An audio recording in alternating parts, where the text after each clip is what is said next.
ভক্তবৃন্দের চরণে আমার কোটি কোটি দণ্ডবৎ প্রণাম। আলোচ্য বিষয় ছিল কৃষ্ণ কেন গৌর হল। বহিরঙ্গ কারণ আর অন্তরঙ্গ কারণ। বহিরঙ্গ কারণ নাম প্রেম প্রচারিতে এই অবস্থান, এটা বাইরের কারণ।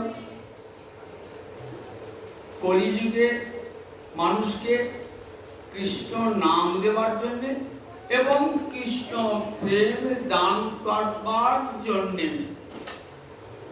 অদ্বৈত প্রভুর প্রার্থনায় কৃষ্ণচন্দ্র গৌর হয়ে নেমে এলেন।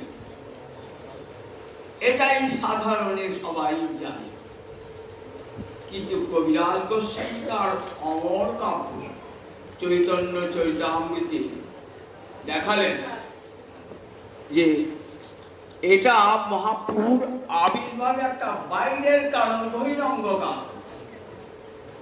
অন্তরঙ্গ কারণ হলো বৃন্দাবনে গোবিন্দ অশেষে বিশেষে প্রেম রস নির্যাস আস্বাদন করে। দাসেদের সঙ্গে দাস্য প্রেম, সখাদের সঙ্গে সখ্য রসের প্রেম, মাতা পিতার সঙ্গে বাৎসল্য প্রেম, গোপীগণের সঙ্গে মধুর রসের প্রেমের খেলা। রাধারীর সঙ্গে অশেষ বিশেষে প্রেমের খেলা খেলেও গোবিন্দের অন্তরে তিনটে ইচ্ছা রয়ে গেল। তিনটে ইচ্ছা রয়ে গেল, এর নাম তিন বাঞ্ছা। তিনটে বাঞ্ছা কি কি বাংলায় বলি?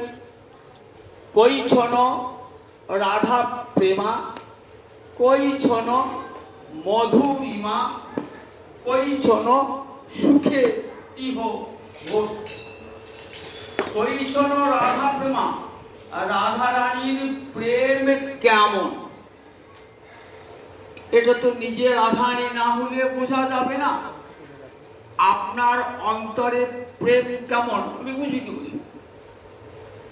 তাহলে আপনার অন্তর আমাকে ঢুকতে হবে।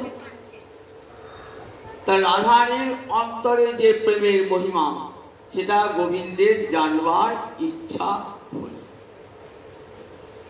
একটা রসের দুটো আলম্বন আছে। একটা কি আলম্বন? বিষয় আলম্বন, অর্থাৎ রস আশ্রয় এবং বিষয়, এই দুটো অবলম্বন করে রস গড়ে ওঠে।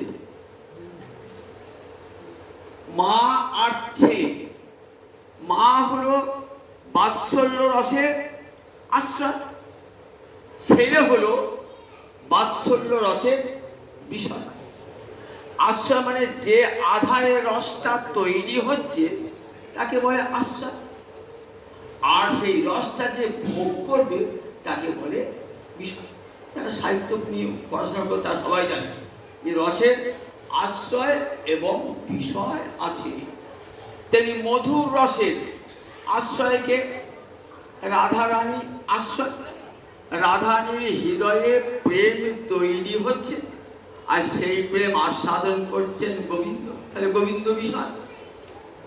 আজ বিষয়ের অন্তরে ইচ্ছা জেগেছে যে আশ্রয়ের ভিতরে কেমন করে ওই প্রেমটা উপলব্ধি হয়, অনুভূত হয়।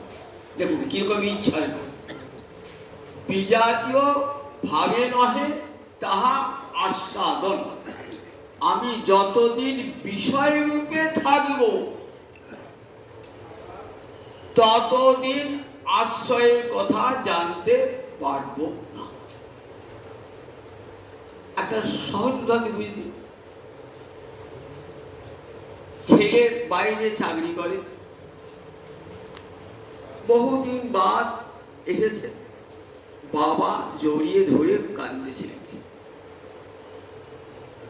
ছেলে বলছে, বাবা তুমি আমাকে কেমন ভালোবাসো?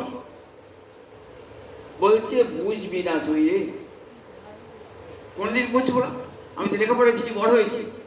বলে, লেখাপড়ায় শেখ আর যত বড়ই হোক, বাবা যে কেমন করে ছেলেকে ভালোবাসে সে তুই বুঝবি। কোনদিন বুঝবি না?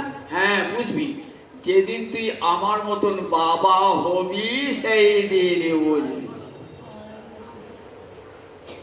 তাহলে কৃষ্ণ চেয়েছেন রাধা রানীর প্রেমটা কেমন জানতেন। তাহলে নিজে রাধা রানী না হলে কখনো রাধা রানীর প্রেম জানতে পারবেন না। তাই কইছন রাধা প্রেমা, রাধা রানীর প্রেমটা কেমন।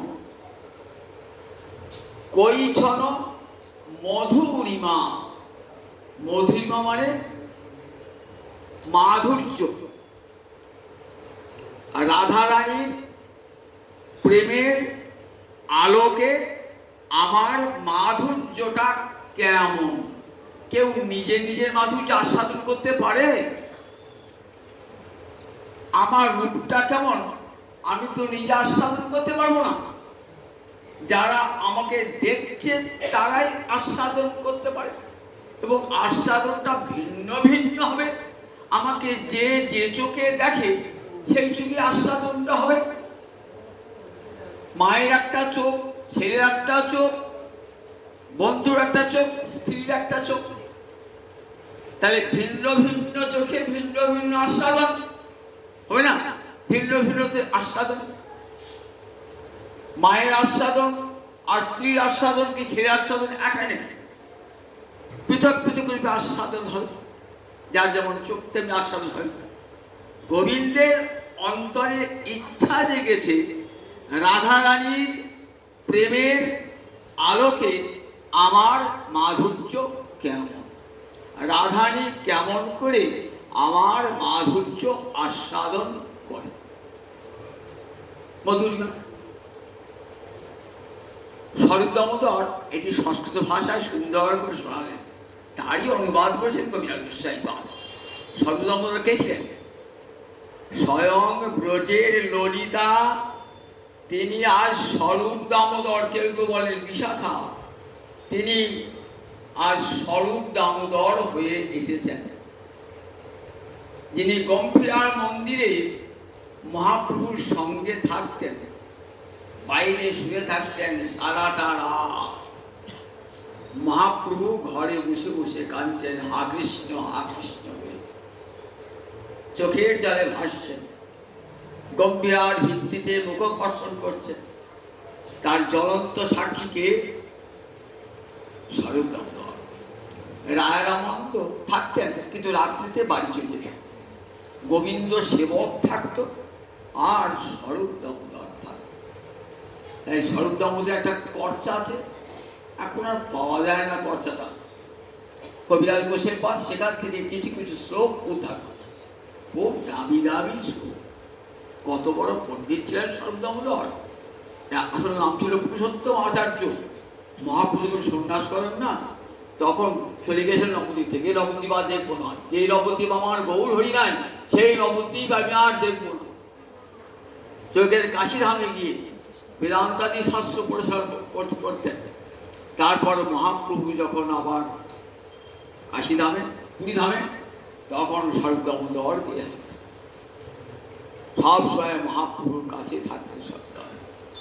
শ্রীরাধায়া প্রণয় মহিমা কি দৃশ্য, রাধা রানী প্রেমের মহিমা কেমন। অনয়া এব আস্বাদ্য, যেন অদ্ভুত মধুরিমা বা কৃষ্ণ অনেয়া মানে রাধারানীর দ্বারা ইদম শব্দের স্ত্রীলিঙ্গে তৃতীয়ার এক বচনে অনয়া, এই রাধারানীর দ্বারা আস্বাদিত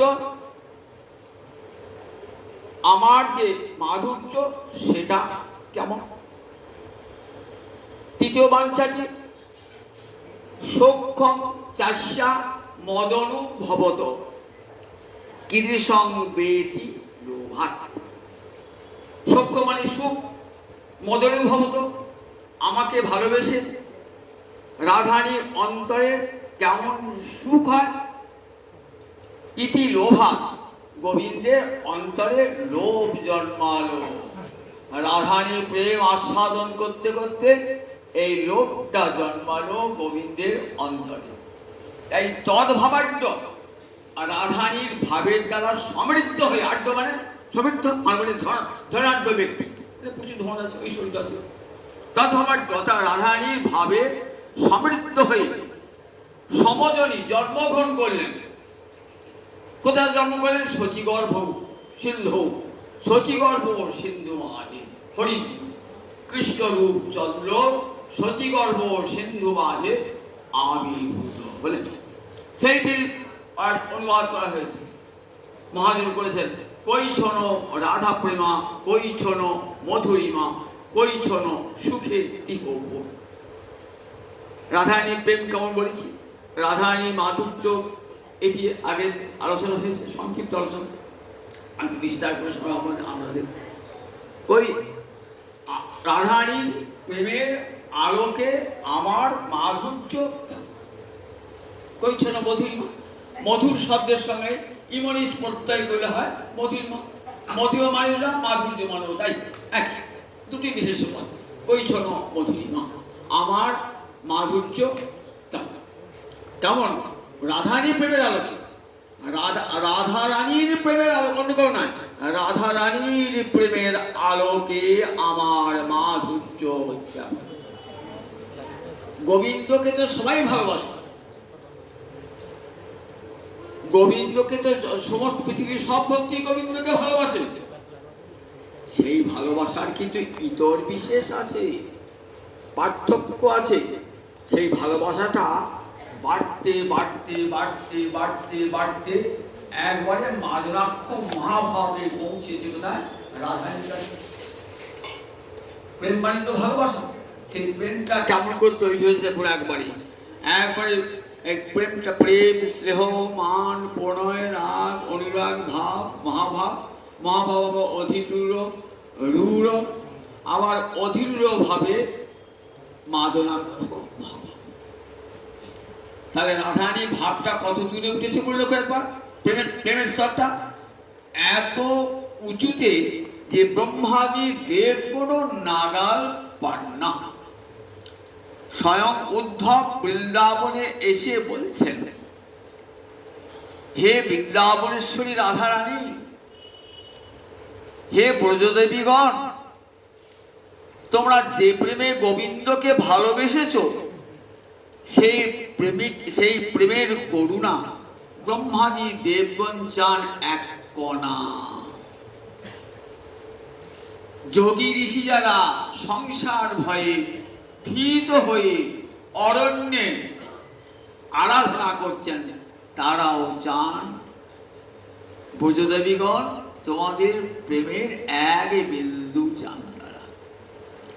তাহলে বুঝে একবার রাধারানীর প্রেমটা কত উঁচুতে উঠেছে যে ব্রহ্মাদি দেবগণ তার না পার। তা বলছেন আমাকে তো সবাই আস্বাদন করে, কিন্তু রাধারানীর আস্বাদনটা কত উঁচুতে, মাদক্ষ মহাভাবে। আমার মাধুর্য নিত্য নব নব হয়, স্ব প্রেম অনুরূপ ভক্ত আস্বাদন। কবিরাজ গোসাই বলে কেমন কাব্য দেখুন একবার, বলছে আমার মাধুর্য নিত্য নব নব, বাংলা লেখা থাকি সহজ নাই, কিন্তু আমার মাধুর্য নিত্য নব নব হয়, স্ব প্রেম অনুরূপ ভক্ত আস্বাদন। যার যেমন হৃদয়ের প্রেম তেমনি আমাকে আস্বাদন করেন। ব্রহ্মা এক রূপে আমাকে আস্বাদন করছেন, মহাদেব এক রূপে আমাকে আস্বাদন করছেন, উদ্ধবাদী ভক্তগণ আমাকে এক রূপে আস্বাদন করছেন, নবযোগীন্দ্র এক রূপে আস্বাদন করছেন। তাহলে এক এক যার যেমন প্রেম তার তার বিচার অধিকার নাই, সেইটুকু আস্বাদন করছেন।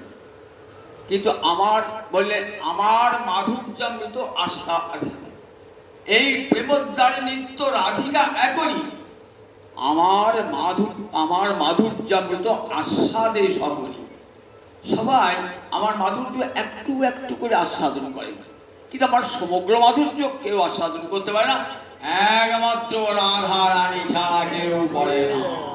দেখেছেন কথাটা কত দাম দেখেছেন একবার?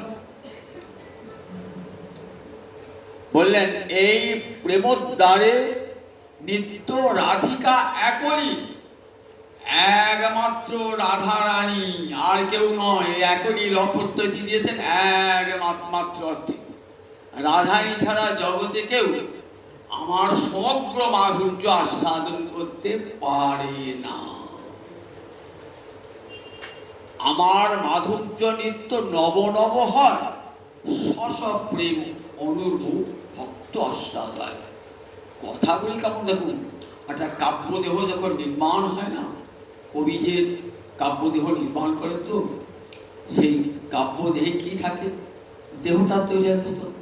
একটা মানুষের দেহ আছে, দেহটাকে রক্ত মাংস নিয়ে দেহ খিতি অব্দে উপাদানে দেহটা, দেহের ভিতরে কি থাকে? আত্মা থাকে। তেমনি কাব্যদেহে কি থাকে? অক্ষর থাকে, শব্দ থাকে, বাক্য থাকে। এই যে কাব্যের দেহটা তৈরি হয়েছে, আর রসটা হলো কাব্যের আত্মা। কাব্যের আত্মা হলো রস। আর তার অলঙ্কার, কাব্য দেহটাকে সাজায় কি দিয়ে? অলঙ্কার তাকে সাজায়। কত অলঙ্কার রয়েছে, অলঙ্কৃয়তে ইতি অলঙ্কার। অলঙ্কার তার কাব্য দেহটাকে সাজায়।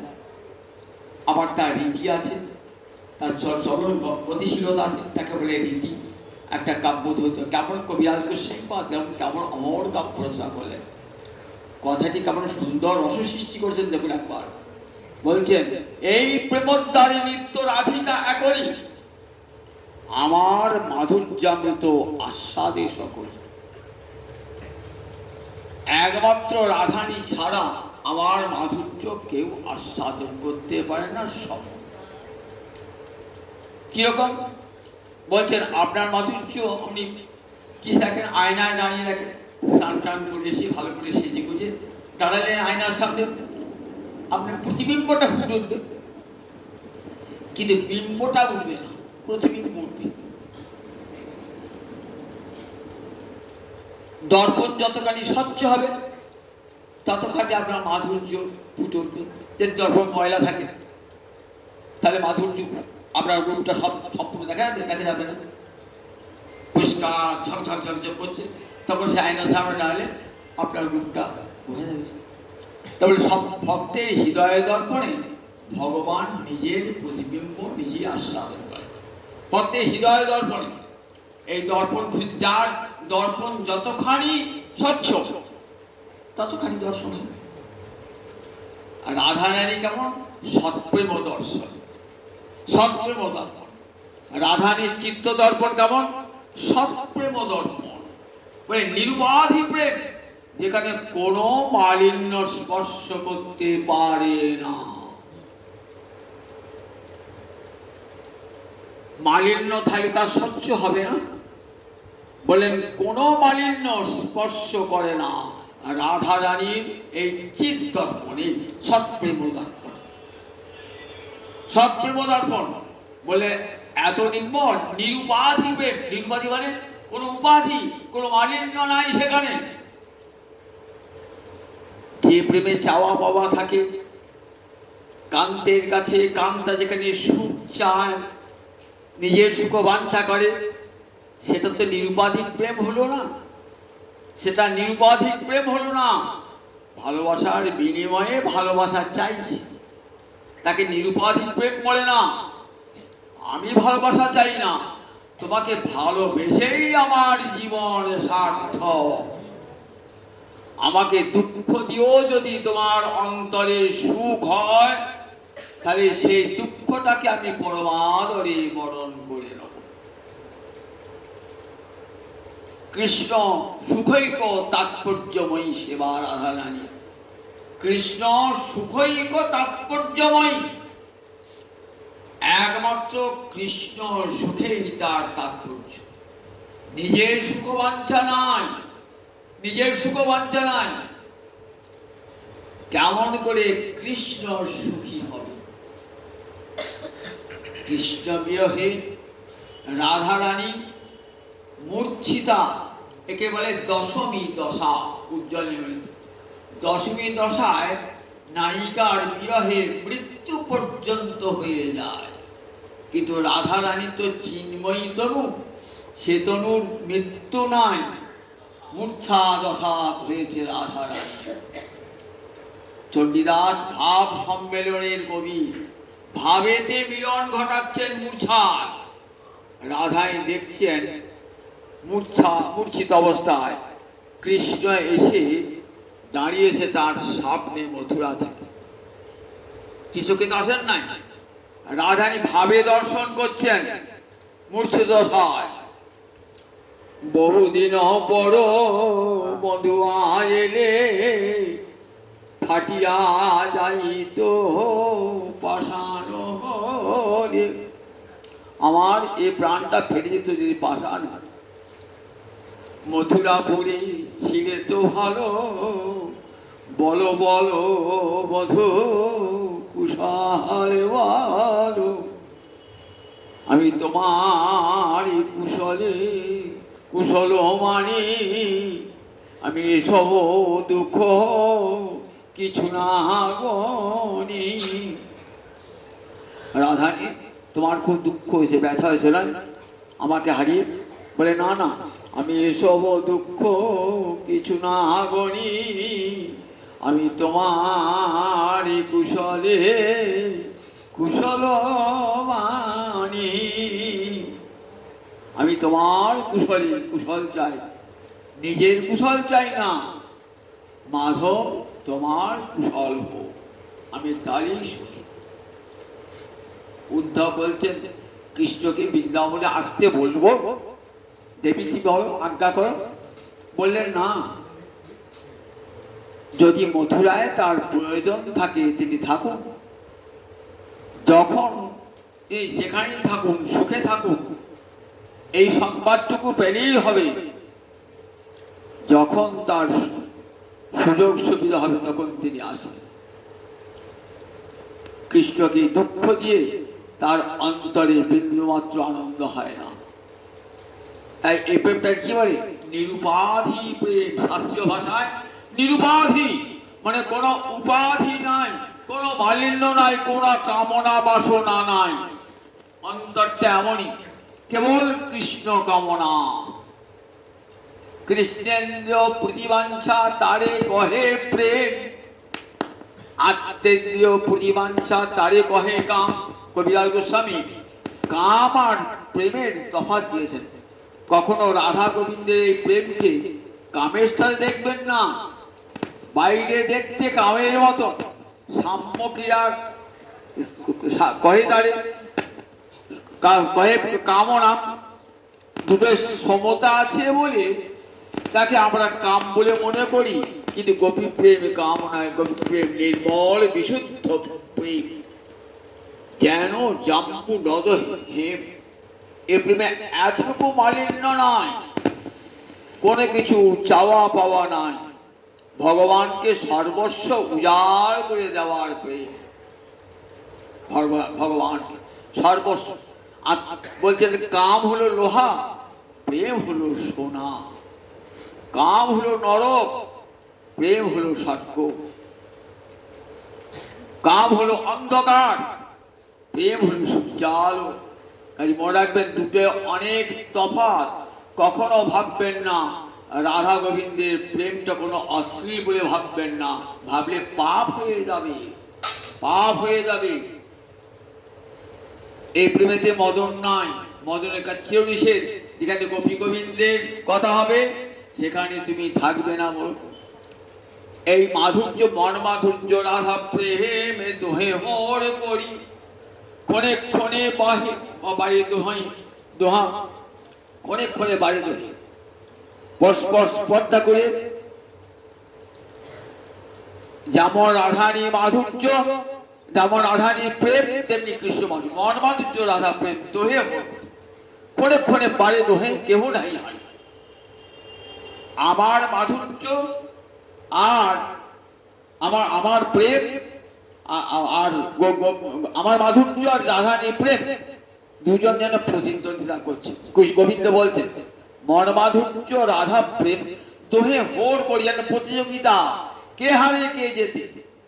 মন মাধুর্য রাধা প্রেম দোহে হোর করি, ক্ষণে ক্ষণে বাড়ে দোহে, কেহ নাহি হারি। কেহ হারছে না, পরাজিত হচ্ছে না। যত যত রাধারানীর প্রেম তত কৃষ্ণ মাধুর্য। কৃষ্ণ শোভা দেখি গোপীর শোভা হয় যত, গোপী শোভা দেখি কৃষ্ণের শোভা হয় তত। কবিরাজ গোস্বামীর কথা মতো তাৎপর্য একবার, কৃষ্ণ শোভা দেখি গোপীর শোভা হয় যত, গোপী শোভা দেখি কৃষ্ণের শোভা হয় তত। যত কৃষ্ণ মাধুর্য দেখছেন গোপীরও মাধুর্য প্রেম বেড়ে বেড়ে যাচ্ছে, পরস্পর পরস্পরের যেন প্রতিদ্বন্দ্বিতা বেড়ে যাচ্ছে, কেউ যেন থাকবে না। গোবিন্দের চারটে মাধুর্য, তো কি কি মাধুর্য? রূপ মাধুর্য, বেণু মাধুর্য, লীলা মাধুর্য, প্রেম মাধুর্য। এই চারটে মাধুর্যের কথা বারবার শুনেছেন, বারবার বলেছি। ছটা ঐশ্বর্য এবং চারটে মাধুর্য, তাই কৃষ্ণস্তু ভগবান স্বয়ং। কৃষ্ণের সঙ্গে কোনো অবতারের তুলনা হয় না, হয় না, হয় না। এটি শাস্ত্র উচ্চকণ্ঠে বলে দিয়েছেন, কৃষ্ণস্তু ভগবান স্বয়ং। আর পাঁচটা ভগবানের সঙ্গে কৃষ্ণকে এক করবেন না, কৃষ্ণস্তু ভগবান। ছটা ঐশ্বর্য আর চারটে মাধুর্য একমাত্র কৃষ্ণে বিদ্যমান। 16 গলায় পূর্ণচন্দ্র, কৃষ্ণস্তু ভগবান স্বয়ং। সেই বলেন, সেই কৃষ্ণ ভগবানের চতুর্বিধ মাধুর্য, রূপ মাধুর্য, এই মাধুর্যে শেষ হয় না। একই কৃষ্ণ মাধুর্য দেখছেন তো, একই দেখছেন। বলছে ও তো রোজ রাধা মাধব দেখি দমনধারার বাড়িতে, একই। বলেন আপনার যদি চোখ থাকতো না তাহলে বলতেন যে আমার দেখে নয়নের তৃপ্তি হচ্ছে না, নয়নের তৃপ্তি হচ্ছে না। রাধা মাধব দেখতে গেলে কি চায়? প্রেমাঞ্জন ছুরিত ভক্তি বিলোচনের সন্ত সদৈব হৃদয়েশি বিলকয়ন্তি ইয়ং শ্যাম সুন্দরং অচিন্ত গুণস্বরূপং গোবিন্দং আদি পুরুষং তমহং ভজামি। সৃষ্টিকর্তা ব্রহ্মা বলছেন প্রেমাঞ্জন ছুরিত ভক্তি বিলোচন, প্রেমের কাজল মাখা নয়নে গোবিন্দকে দর্শন করতে হয়।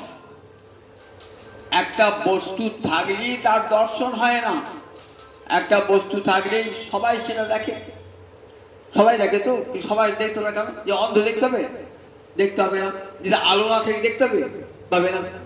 ঠিক তেমনি গোবিন্দ দেখছেন তো, অনেকেই গোবিন্দ দেখছেন। একটা আছে, হ্যাঁ রাতে গেলাম দমদর বাচ্চা প্রসাদটা কত বাজে দিলাম, আর কোনো নয়। মাঝের দিকে যে আনন্দ হলো, ওখানে আমরা প্রসাদের জন্য টাকা দিতে গেছিলাম, টিকিট কেটে নিয়েছি, প্রসাদ বাস।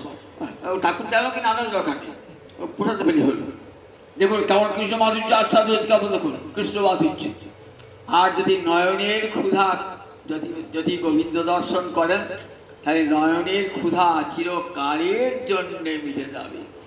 এমন গোবিন্দ রূপ, সে গোবিন্দ রূপ দর্শন করে গোপীরা বলেছিলেন, দেখো কোটি নেত্র নাহি দিল, সবে দিল দুই, তাহাতে পলক দিল কি দেখিব মই।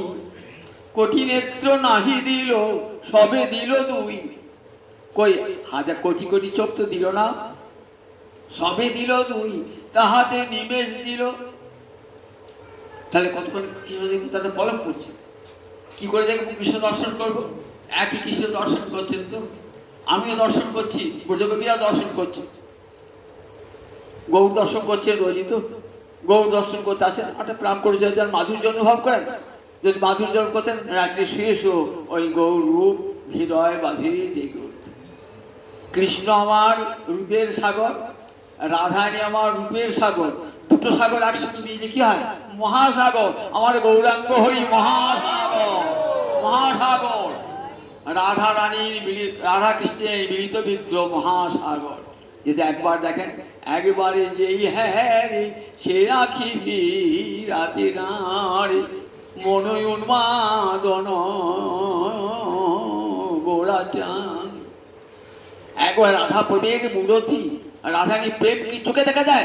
দেখুন চোখে দেখুন, চোখে দেখুন রাধানী, রাধানী পিড়িতে বাহিরে গৌরাঙ্গ তনু অন্তরেতে কাশি হৃদয়ে কান। দেখুন বাইরে গৌরাঙ্গ তনু অন্তরেতে শ্যাম তনু। দেখুন বাইরে রাধানীর বরণ আর অন্তরে শ্যাম সুন্দর রয়েছে, দুয়ে মিলিত বিগ্রহ। দেখলে আর কোন জায়গায় তীর্থিতে ইচ্ছা হবে? যদি দেখার মধ্যে দেখি এইখানেই পড়ে থাকি দিন রাত, গৌর হরিকে দেখে দেখে যেন নয়নের স্বাদ মিটবে না, আর কোনো তীর্থে যেতে হবে না। আমার গৌরাঙ্গ মহাতীর্থে রয়েছে, গৌর হরিকে দর্শন করছি নয়ন হরি, যেন যুগ যুগ ধরে এই দর্শন করি। গৌর হরি তোমার এমন রূপ, এত রূপ, নয়নের তৃষ্ণা চিরকালের জন্য নিবে যাবে, আর কোথাও তাকাতে হবে না।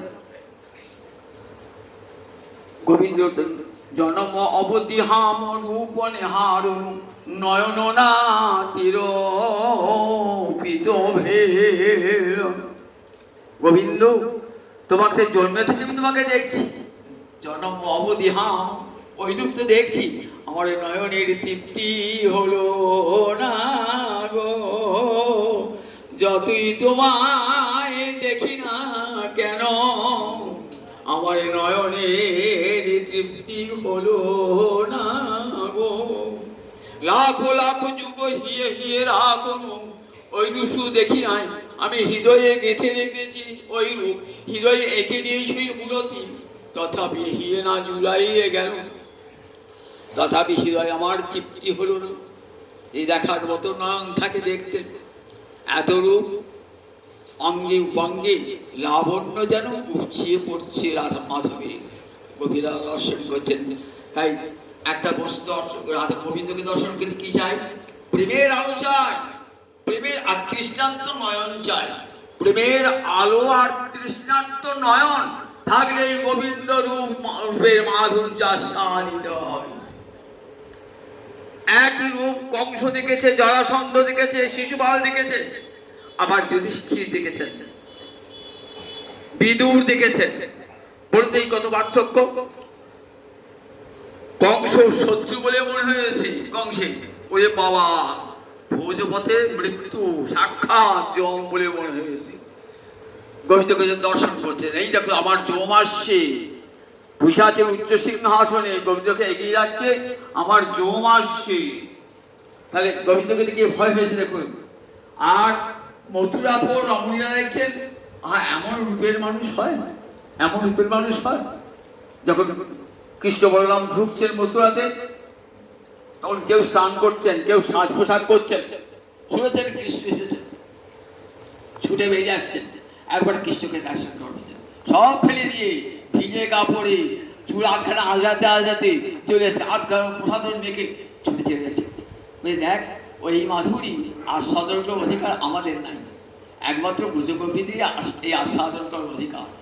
গোপীরা কোন তীর্থে কোন কোন মন্ত্রে জপ করে, কোন তীর্থে তপস্যা করছো, যদি জেনে থাকো আমাদেরকে বলো, আমরাও সেই মন্ত্র জপ করব আর সেই তীর্থে যাব, যাতে গোবিন্দর গোমাধুরী আস্বাদন করতে পারে। তাহলে বলুন, একই চোখে আপনিও দেখছেন, আমিও সবাই দেখছি। তাহলে প্রেমের আলো আর তৃষ্ণার্ত নয়ন যদি থাকে, তবে তোমার গৌরাঙ্গ রূপে রাধা মাধবের রূপের মাধুরী আস্বাদন করা যাবে। আবার কান শুনতে চায় শব্দ, কান তো শব্দ শুনতে চায় না। দেখে দেখবেন কানটা কত শব্দ শুনছি, সকাল থেকে উঠে কত ক্যাচর কাচর শুনছি, সকাল থেকে উঠে সংসারের কত লোক শুনছি, কত প্রতিবেশীর কথা শুনছি, ওই সংসারের কথা ছাড়া কোনো কথাই নেই, কথা নেই, পরনিন্দা পরচর্চা, এতে কান শুনে কান ঝালা পাওয়া ঝাল হয়ে যাচ্ছে।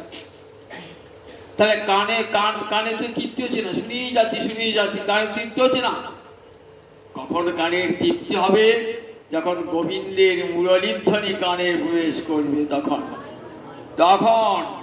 মুরলীধ্বনি, মুরলীরব তরলীকৃত মণিমানস নলিনং।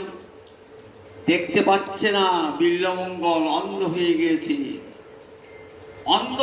দেখুন, যাচ্ছেন বৃন্দাবনের পথে, তো মনে হচ্ছে না কেউ হাতে করে ধরে নিয়ে যাচ্ছে। কে নিয়ে যাচ্ছেন? গোবিন্দই নিয়ে যাচ্ছেন হাতে ধরে। বৃন্দাবনের পথ চিনবে কি করে? দুচো কত তো, দুচো কানা তো, ধরে নিয়ে যাচ্ছেন। আর মুখে মুখে বলতে যাচ্ছেন বিল্বমঙ্গল, কত বড় কবি দেখুন। আর তার সঙ্গী যারা আছে লিখছেন এই কৃষ্ণ কন্যা প্রথম।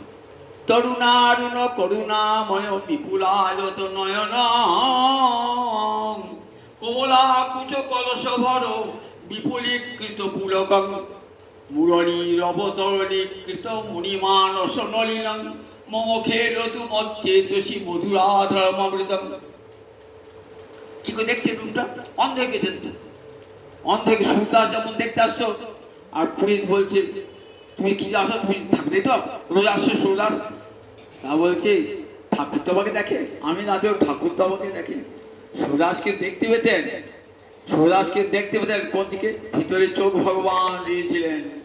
একদিন গোপালকে সাজানো হয় নাই, ন্যাংটা গোপাল দাঁড়িয়ে আছে, এসে বলছে, গোপাল আজ তোমাকে মা সাজিয়ে দেয় নাই? পুরী দেখছো, অবাক, দেখছি সুরদাস কি বলে দেখি, আজ তোমাকে মা সাজিয়ে দেয় নাই, তুমি দুষ্টুমি করেছো নয়, সেই জন্য পালিয়ে এসছো। দেখছেন দাঁড়িয়ে আছে বস্ত্রহীন গোপাল। কি করে দেখছেন? কোন চোখে দেখেন? দুটো চোখে সুরদাসে অন্ধ। ঠিক তেমনি বিল্বমঙ্গল তো অন্ধ। কি দেখছেন? তরুণারুণ করুণাময় বিপুলায়ত নয়নং। তরুণ অরুণের মতো, অরুণ মানে সূর্যোদয়, অরুণ হয় লাল, করুণাময়। তোমার দুটি নয়ন কেমন? করুণা ঝরে পড়ছে, তরুণ অরুণ পদ্মের মতো, পদ্মের পাবনির মতো আয়ত নেত্র তোমার। দেখতে পাচ্ছেন বিল্বমঙ্গল। কমলা কুচ কলস ভর বিপুলীকৃত পুলকং। কমলা মানে রাধা রানী, রাধারানীকে আলিঙ্গন করে তোমার অঙ্গে পুলক জেগে উঠেছে, বিপুলীকৃত পুলকং। মুরলীর অবতরণীকৃত মুনিমানস নলিনং। তোমার মুরলীর ধ্বনি শুনে মুনি মানস জনী, মুনির মন পদ্ম দুলছে, মুরলীর মনির মন চঞ্চল, উনি ধ্যানে মগ্ন, কিন্তু কৃষ্ণের বংশীধ্বনি শুনে মন চঞ্চল হয়েছে। গোবিন্দ যখন বাঁশি দিয়ে বাজাচ্ছেন না, তখন দেখছি মাথার উপরে স্বর্গে পারিজাত পুষ্প আছে না, সব পারিজাত পুষ্পগুলো ঝরঝর ঝরঝর করছে। কোথায় পারিজাত পুষ্প? বলছেন বিল্বমঙ্গল, দেখো অস্থি শস্ত্রণী করাগ্র বিগলিত কুসুম আপ্লুত। করাগ্র, তারা যাচ্ছেন বিমানে করে নিজ পতির সঙ্গে পারিজাত পুষ্প, তার স্বর্গের নন্দন কানে ফুল তুলতে এসেছেন, পারিজাত ফুল তুলছেন, আর কৃষ্ণের বংশীধ্বনি কানে গিয়েছে। অলস অবসঙ্গ হয়েছে, হাতে আর ফুল থাকছে না, সব ফুলগুলো ঝরে ঝরে ঝরে ঝরে পড়ছে। কোথায়? কৃষ্ণের মাথার উপর ফুলগুলো ঝরে ঝরে পড়ছে। করাগ্র বিগলিত কুসুমাপ্লুত। দেখছেন বিল্বমঙ্গল তার অন্ধ নয়ন দিয়ে, ভিতরকার নয়ন দিয়ে দেখছেন কেমন করে গোবিন্দের উপরে স্বর্গের রমণীরা ফেলছে।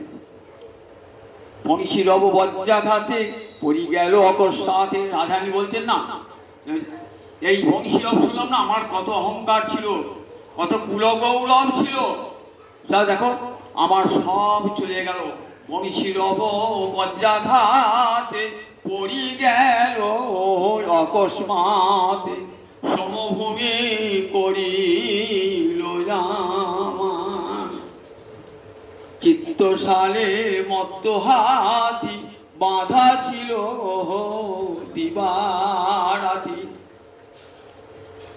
বলছেন আমার এত ধৈর্য, আমি যে বংশে জন্মেছি আমার কত কুলো গৌরব সব রয়েছে, সব লজ্জা ছিল হেমাগার, গুরু গৌরব সিংহদার, ধর্ম কপাট ছিল তাই। লজ্জা শীলতা এগুলো আমার জন্মের সঙ্গে আছে। এগুলো যেন সোনা রাখার ঘর যেমন থাকে সেই রকম কি দিয়ে লোহার কপাট দিয়ে আবদ্ধ ছিল, ধর্ম কপাট ছিল তাই। গুরু গৌরব সিংহদার হয়েছিল গুরু গৌরব, কিন্তু বংশীরব বজ্রাঘাতে পড়ি গেল অকস্মাতে, সমভূমি করিল জামায়। আমার সব অহংকার চূর্ণ হয়ে গেল। বজ্রাঘাতে যেমন পাহাড় চূর্ণ হয়ে যায়, তেমনি আমার হৃদয়ের পাহাড়, গর্বের পাহাড় চূর্ণ হয়ে গেল বংশীরব বজ্রাঘাত। দেখুন কৃষ্ণের মুরলীর ধ্বনি এমনই নাম, সেই মুরলীর ধ্বনি শুনলে রাধারানী আর থাকতে পারতেন না।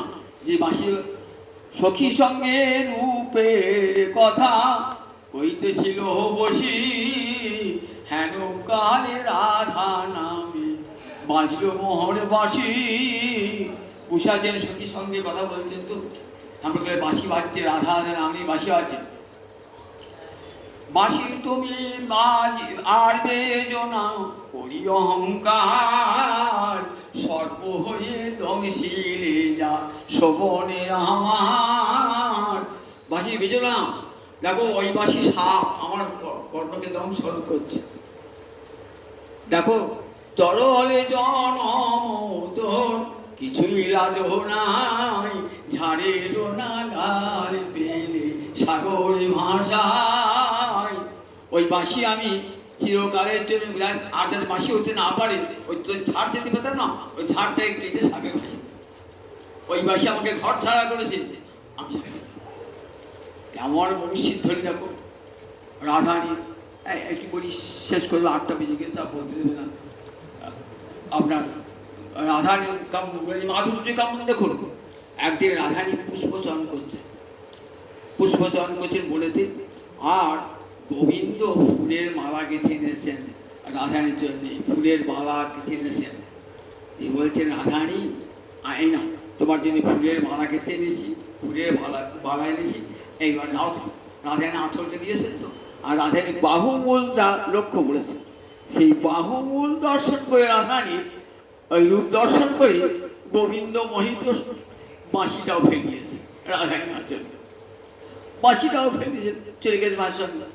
এই বাঁশিটা পেয়েছে তো, রাধা একটু মুচকি হেসে চলে গেলেন। তো খানিকক্ষণ পর দেখছেন আমার বাঁশি কোথায় গেল। ও রাধারানী গমন দেখে বুঝতে পেরেছি, ইঙ্গিত বুঝিয়া নাগর তখন রায়ের করেতে ধরিল। ওকে রাধারানী আমার বাঁশি দাও, বাঁশিটা পড়ে গেছে তোমাদের, রাধের বাঁশিটা দাও। ও তখন ললিতার কাছে থাকতে পারে, ললিতা দাও বাঁশি দাও। ললিতা বলছে আমি দেখি তো বিশাখার কাছে ছিল, বিশাখা আমার বাঁশি দাও। আমি 3 দিন আগে ইন্দুলেখা নিয়েছে, ইন্দুলেখা আমি যাকে আপনি জানি ইন্দুলেখার কাছে দিয়ে চলেছে। ইন্দুলেখা দাও না, আমার চম্পকলতার কাছে রয়েছে। এমনি করে খুঁজে বেড়াচ্ছেন, কোথাও বাঁশি খুঁজে আর পাচ্ছেন না। তখন রাধারানীর কাছে বুঝেছেন, রাধারানী দাও না বাঁশিটা। তখন ললিতা বলছেন বাঁশি রাধারানীর কাছে আছে। রাধারানী বাঁশি, ললিতা বলছে বাঁশি কেন দিয়ে দেবে, কি হবে বলতো? একটা কাঠের বাঁশি তোমার কে চুরি করবে বলতো? ওটা কি হবে কাঠের বাঁশিটা? তোমার যদি দরকার থাকে অনেক বাঁশি করছো, বাঁশি একটা কাঠের বাঁশি করছো না, ওই বাঁশিটা আমার চাই। বাঁশিটা বলছে ঠিক আছে, রাধারানী যাও। রাধারানী বাঁশিটা আমাকে দেবে না? জোড়হাত করে রাধারানী বাঁশিটা আমাকে দেবেন। যতদিনও জিও তবহু গুণ গায়, যতদিন এই বাঁচবো না ততদিন এই বাঁশি দিয়ে রাধা রাধা বলে তোমার গুণ গাইব। দাও রাধারানী বাঁশিটি আমাকে দাও। রাধারানী যেই বাঁশিটি দিলেন তখন সমস্ত আনন্দ, গোবিন্দের আনন্দ হলো। সব সখী মিলে তখন রাধা গোবিন্দকে নিয়ে হাস্য পরিহাস করতে লাগলেন। এমন মুরলী মাধুর্য, যে মুরলী মাধুর্য যুবতীকে কুল হতে টেনে নিয়ে আসে। দেখো যেই বাঁশি বাজলো, এই বাঁশির স্বর এক একজনের কাছে এক এক রকম। বংশীর ধরে যখন বাঁশি দিয়ে বাজাচ্ছেন না, মা যশোদা বলে দিয়েছেন চাঁদ মুখে দিয়া বেনু চড়াই, চাঁদ মুখে দিয়া বেনু চড়াইবে যত ধেনু। আমি যেন ঘর থেকে শুনতে পাই আমার গোপাল কাছে গেছে। তাই যখন মাসির সব শুনছেন, যশোদা শুনিল বাসি নদীতে মানি, মামার ক্ষুধা পেয়েছে নদী দাও। আর নন্দ রাজা শুনে বাসি বাধা বয়ে আনি, বাধা মানে খরম। নন্দ রাজা বলছি, যেন বলছে বাবা আমার খরম দুটো কে নিয়ে যান, নিয়ে এসে। আর সীতাম শুনিছে বাসি চলো বসতে যাই। শ্রীরাম কি শুনছে? শ্রীরাম বলছে চলো বসতে, বেলা হয়ে চলো গৌশালায় যাই। আর বিনোদিনী শোনে বাসি এবার বাহিরে হড়াই। আর রাধানী শুনছেন, বাসি বলছে রাধানী এইবার চলে এসো, এসো নির্জন অফিসার এসো। এমনি করে রাধানী কত ভাবে এই মাধুর্য আস্বাদন করছেন। সবটুকু স্মরণ হলো না, 8টা বেজে গেছে তো আসতে হবে আবার পরে। জানি তাই আজকে এইটা সব জানি তাই